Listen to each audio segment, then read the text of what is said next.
artifacts. You cannot loan to the owner what you stole. And these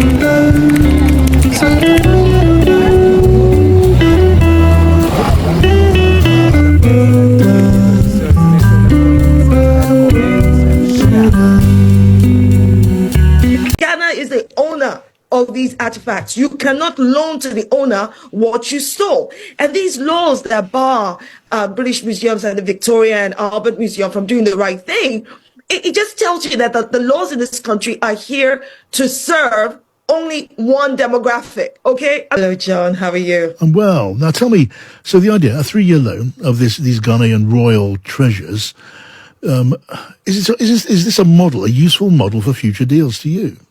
Most definitely not. This isn't progressive.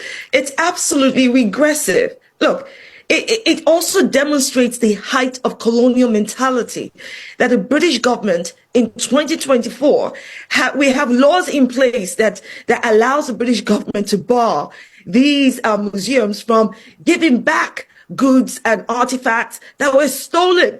Ghana is the owner of these artifacts. You cannot loan to the owner what you stole. And these laws that bar British museums and the Victoria and Albert Museum from doing the right thing, it just tells you that the laws in this country are here to serve only one demographic. Okay? I mean, just think this through. The purpose of the law when it comes to theft is to punish the perpetrator and put the victim in the position they would have been in had their goods not been stolen. But these laws are doing the very opposite. It is what I call the idiocity of white supremacy. It is colonial mentality at the highest level. Okay, let me just put this to you then. I can hear the passion in your voice. You obviously feel this very, very deeply. What about the idea of a practical compromise here that actually serves everyone's interests? We're talking about a deal. You know, of course, that you show that under British law, it's not possible to hand these artifacts over permanently, to leave the country permanently. So a loan would allow these artifacts to appear back in your country where they originated and stay there for years, as well as, I don't know, smoothing over a problem and paving the way to better relations in the future. What utter nonsense. And I say that with every respect. I think, John, you're trying to play devil's advocate here. So this is why I'm giving you the benefit of the doubt. All right. And I'm British Nigerian, not British Ghanaian. But on behalf of my Ghanaian brothers and sisters, absolute nonsense. Compromise in the best interest of whom exactly? This is solely in the best interest of Britain, not in the best interest of Ghana. How, you know what? If somebody wants to tell us that this would be a compromise, then let's do this.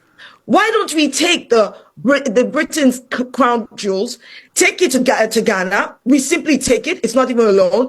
And then as and when we choose to, in the best interest of everyone, we will loan it to you for 3 years and get it back. How about that? How is that a compromise? And when you say that the laws in this country make it impossible, again, this is utter nonsense. Laws can be changed. The laws were put in place to maintain that idiocity of white supremacy because of that colonial mentality. The laws should be changed and the artifacts should be returned to their origin, their owners. Because, you know, I've heard some people who are clearly intellectually challenged who come up with the premise of, well, if we give it back to the owners, well, quite frankly, it means that these artifacts will lose value and they won't be able to take care of them, which again is another utterly nonsensical statement to make.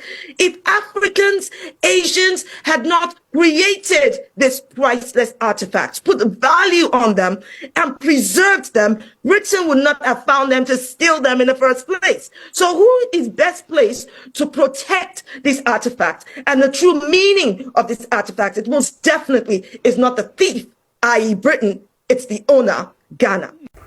I will say this, it is so unfair for we black people. It is so unfair for we black people when our resources are being always taken for us. And now when we want them, it's like they are loaning us the same thing. And I also want you to look at it in this context. This also goes to our products, you know. You know, it's a sad story that we have people who are straining in Africa for food. We have people who need these resources, but these resources are being taken by other people who later on comes back to exploit us. I want you to look at this in a large extent. Business-wise, our lands which have been taken, then the same products are being sold to black people, are being sold to Africans. It is not only returning the Ghanaian artifacts, they should return it. They should not loan it, you know, they should return it because that's the right thing that they ought to do. And the Britain are always notorious in doing such kind of things. Remember the American Revolution, what they did to Americans, the same thing which is happening to the Ghanaians. So they have the same tendency. But in general, Africans, we need to stand up for our rights. And this is my message. Our African governments are so weak to talk about these things. It is only a few African presidents, like Ibrahim Traore, like Julius Malema, who are yet to stand up with African people, who understands the suffering of African people, who doesn't bend their laws to favor the oppressors. So guys, this is what happened when the information came out. This is how Africans reacted. I'm going to read you a few comments of what some Africans also said about this. I believe that they are taking this. It's important. I took my time in writing them down, so we're gonna just listen to them one by one. Somebody says that Africa as a whole should get their artifacts, in bracket gold, or all forms of from all forms of country, from all countries, because it is not only Ghana which is facing the same problem. We have African countries which also their artifacts have been taken from them, you know, and taken back to the European countries, and they're putting them in their museums. So you wonder how it reached there, because they stole them, and it should be returned. And thank you that the world is now seeing this, the world is bringing up this issue. Somebody also said that this is what happens when African countries have weak, he says that have weak African governments, and quotes the Ghana's president, that is President Addo. I read on the BBC website that the government or president of Ghana is prohibited from making these types of agreement, so that the British negotiated the Ashanti leader directly. I think people sometimes say yes just to get their artifacts back. Whether it be by force or negotiation, they should get it back.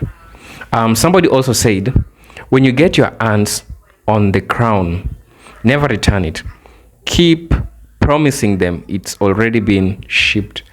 I think they understand the importance of these artifacts and these crowns that they took from Ghana. And now it is really hard for them to return it. They're even stealing the African history, because it is the artifacts. It is the artifacts that shows the African history. Somebody can forget your name, but the artifacts can remind them of things and events that happened in a place. So these things are they contain valuable information about Africans. It is not only about the money. You know, the information is power. And they have these artifacts which contains the great information about people with African descent, about some African history that most of us don't even know, that are contained in those artifacts. So if they have them, they have African information that even Africans don't know, you know, because the information are those artifacts. They are so important to our history. They are so important to our culture. I'll read us what somebody said. This is a Ghanaian. As a Ghanaian, I would like for those items to be returned. When you win a war, you lose your opponent's treasure. This should be a lesson for African countries who are not arming themselves, but living like the world is full of roses and flowers. I think this message symbolically talks about African leaders who just smiles, who just laughs to these oppressors even today in our countries. For instance, our country, Kenya. There are a lot of things which are yet to be launched in our country which Africans themselves don't understand. And I will also call out all African leaders who just smile to these people. You know, they need to tell them the truth. They need to say what's happening. They need to say, no, look at what is happening in Congo. The resources is being taken day and night. Our leaders keep on doing what they are doing. And that's really sad, you know. So we Africans, we need to wake up from everything that we are doing. It is that time we make a mark. It is that time we claim what's ours, because time come, time go, you have always been down the line. You have always been the oppressed. Now our artifacts, our name, our history, our mark is being taken and taken back to those countries. And they don't want us to know our history. And that's a sad thing. It's like erasing somebody's name. It's like erasing somebody's past, which is important to them to determine their potential and their future and the greatest things they can do as black people. Do you know that the science was invented by a black person? But what? These things are contained in the artifacts. But because they know that these artifacts contain this important information, they won't want to share with you. They will just tell you that Graham so-and-so did this, you know, and that, but they don't want to tell you the earliest science inventions which happened by black people. So with that, tell me what you think in the comment section. This is Eugene from Kenya, bringing you the docu stories, things that are happening around Africa and the African diaspora. Until then, peace, love, and harmony. Salute.